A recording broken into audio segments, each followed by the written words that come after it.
Hello everyone, today we're going to be talking about the Summoner, and we're going to be talking about the pros and cons on the Summoner class. So the Summoner is my second character and my most played character. This is mainly because the Summoner is a very versatile class. It can do many different things, many different mechanics in the game, as well as it's a very support-oriented class.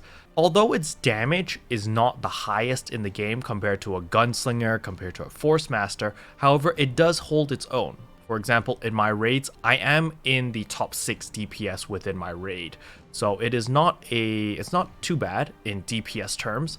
However, just keep in mind that if you play a Summoner, you're not really expected to be pulling off the top DPS within your raid. Your role essentially is not a traditional DPS role.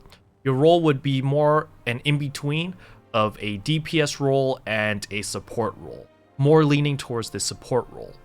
And the main reason I say that is because Summoners are unique in that they have a cat or a familiar. And by having this familiar, you can order it to do certain things for you. So for example, if there's a party member that needs to be revived, you can send your familiar or your cat to res them.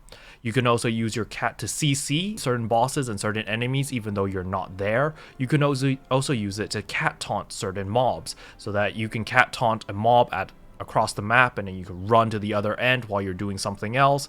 You can even CC that mob while you're doing something else. So it's a lot of multitasking. So it is a very strong class because you can do a lot of things which no other class can do in Blade and Soul.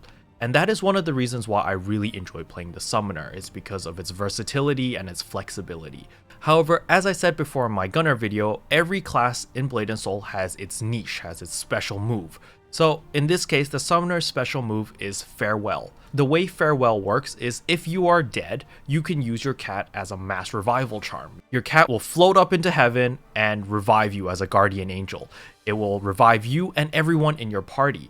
It is very similar to a Soul Fighter's revival, however, there are certain requirements that need to be met for the Summoner. So one of the main requirements is the Summoner has to be dead. So my character would have to be dead, and my familiar or my cat would have to be alive in order to cast a spell. Other than that, the rest would be a party stealth. Party stealth is another Summoner skill, which is used a lot in a lot of raid mechanics, which turns your team invisible for 6 seconds, and you won't take initial damage the moment you go into invisibility, which is also very useful. And finally, they have their Huzzah, which is their party heal, which heals 60% of the party's HP over time. So it's not a front-loaded heal, it's a heal that heals over time.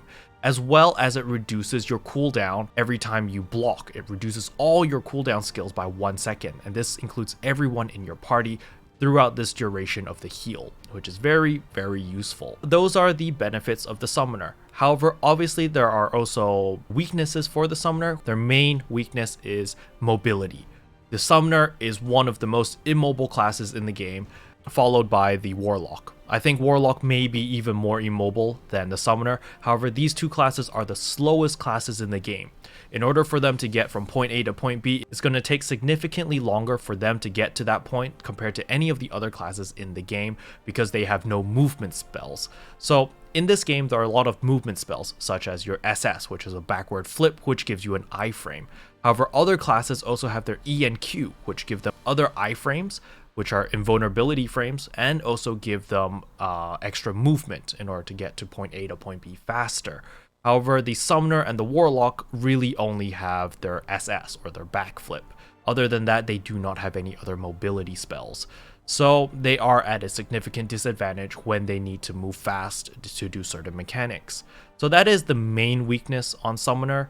Other than that, it's not a commonly seen class, mainly because it's sort of like the e-girl trap. A lot of people see Summoners as not skilled players because Summoners are considered the easiest classes to play, easiest classes to learn. But I really enjoy playing the Summoner, and I'm gonna stick with it. But that really wraps it up. So that is the pros and the cons for the Summoner.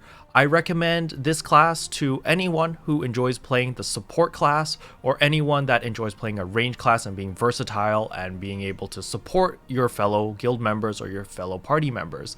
It's very support oriented. and it still deals decent damage. However, it does take time to build up to that stage. You will need a lot of gear to overcompensate.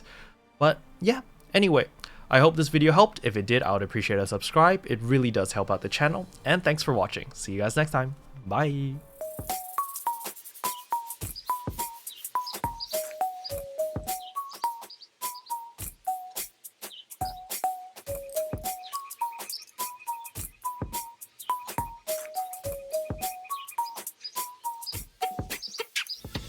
What can I say except you're welcome for the heals, the boosts, the